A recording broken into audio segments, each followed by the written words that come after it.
దేవునికి స్తోత్రములు. మీ అందరికీ నా వందనములు. ఈరోజు దేవుని వాగ్దానము. యెహోవా తన ప్రజలకు బలము అనుగ్రహించును. కీర్తనల గ్రంథము 29 పరిశుద్ధుడైన మన తండ్రి అయిన యెహోవా తన ప్రజలకు బలము అనుగ్రహిస్తాను అని దీవిస్తున్నాడు. తండ్రి మన క్రియలను బట్టి మనకు ప్రతిఫలము దయచేస్తాడు. యెహోవా ప్రసన్నత మనం అందరము చూచుటకు తండ్రి ఆలయంలో మనం ధ్యానించాలి. దేవుని యందు విశ్వాసం ఉంచాలి. మనం అందరము దేవునిని వేడుకోవాలి. అప్పుడు మన తండ్రి మనకు సహాయం చేస్తాడు. మన తండ్రి అయిన యెహోవా విశ్వాసులను కాపాడుతాడు, వారిని కరుణిస్తాడు. మన బలహీన సమయంలో మనకు బలము కలుగజేస్తాడు. పక్షిరాజు యవ్వనం వలె అలయక సొలయక పరిగెత్తుతూ సాగిపోతాము. బలహీనులకు బలాభివృద్ధి కలుగజేయవాడు ఆయనే.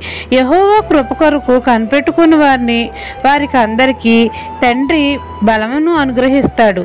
ఈ దిన వాగ్దానం మీ నా జీవితంలో నెరవేరాలని కోరుకుంటూ దేవుని సువార్త పరిచర్యలో మీ సహోదరి. ఆమెన్.